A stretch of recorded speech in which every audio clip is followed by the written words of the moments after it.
When I bought my first Tesla, I thought I did everything right. I watched the videos, I bought the accessories, I knew about range, charging, all of it.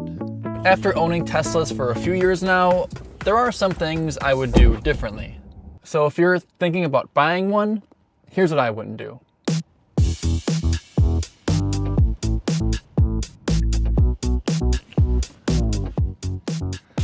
Now first, I wouldn't get the long range model just because it has the most range. When I got my first Model 3, I only got the long range because I figured more range the better.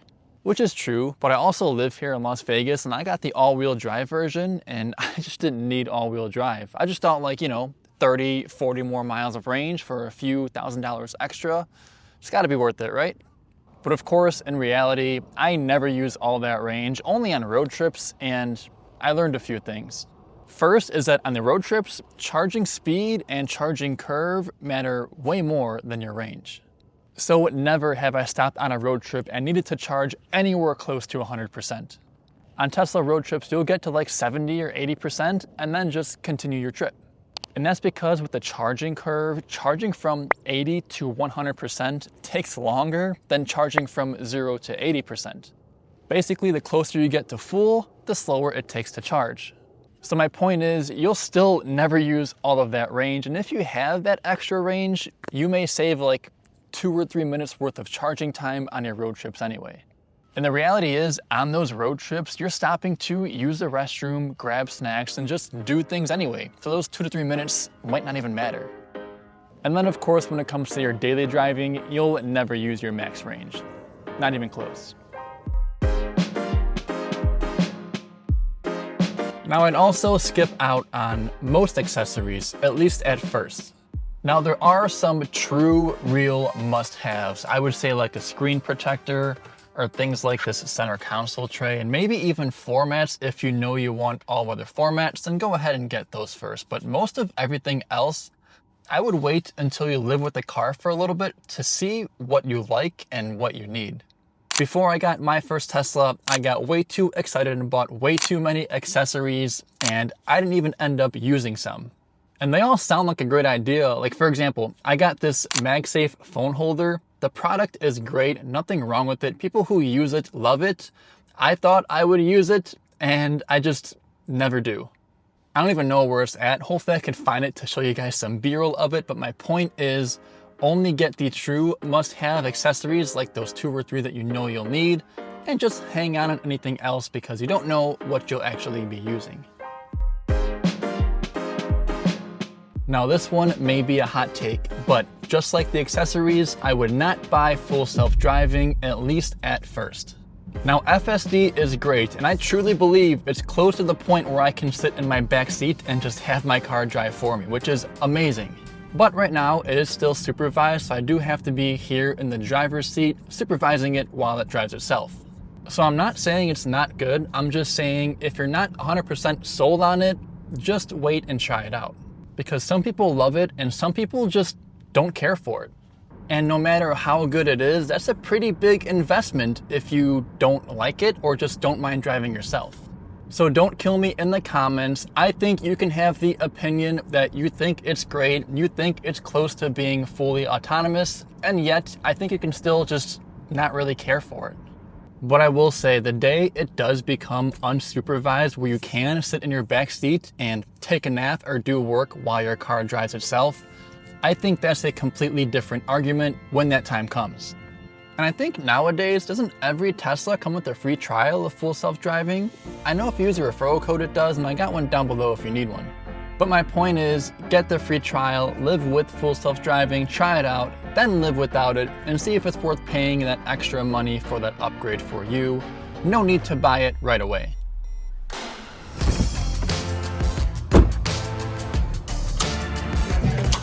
I also wouldn't expect everyone to get it. I mean, there's a lot of misinformation out there about Teslas, and people believe all sorts of things. Friends and family will have their own opinions, and of course, some of them will have questions. And I think most people are just genuinely curious, and it's always fun showing those people what these cars can do and all that.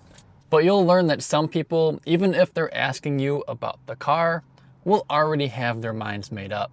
And it's sad, but honestly, this is your car and not theirs, and owning a Tesla does not require you to defend Tesla. You can just silently drive it and enjoy it.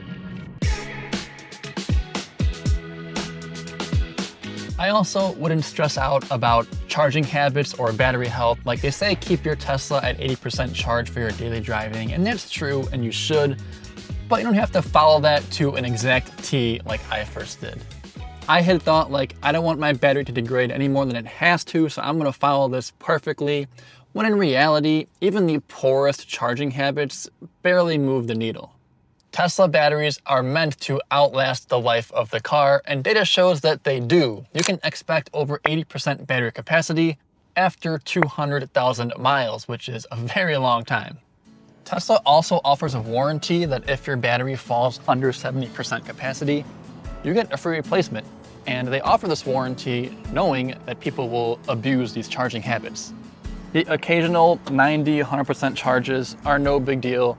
Getting to a charger like this with low range is also no big deal. Just don't worry about it too much. Have fun and enjoy the car.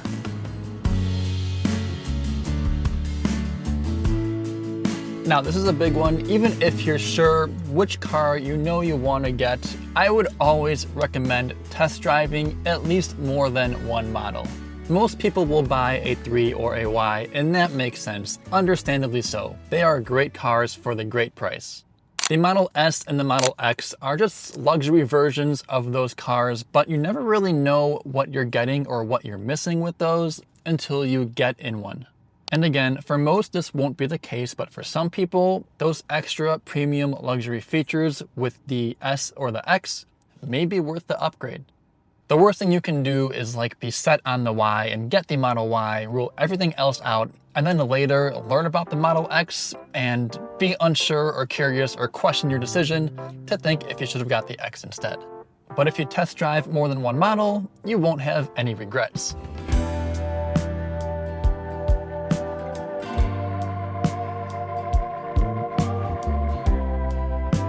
Now, one thing I wouldn't also do, and if you watch me, you've heard me say this before, is that I would not upgrade my home charging setup. When I got my first Tesla, I had a 240 volt outlet ready to go, paid for it, and I got like 40 miles of range per hour of charge, which was awesome. But I didn't even drive 40 miles a day. Most people don't know this, but you can use any standard outlet to charge your Tesla. The same outlet you charge your phone on, you can charge your car on. It's a slower charge. You get about 3 to 5 miles of range per hour of charge, but if you can charge overnight, you do the math, you probably get more than enough range for your daily driving. All you need is the Tesla mobile connector, and this works for most people, but I understand not for everybody. And if you're not sure if it'll work for you, what I always recommend is to just try charging on a normal outlet and see, because worst case, you can upgrade your outlet at any time, and you may just have to stop at a supercharger like once a week or so.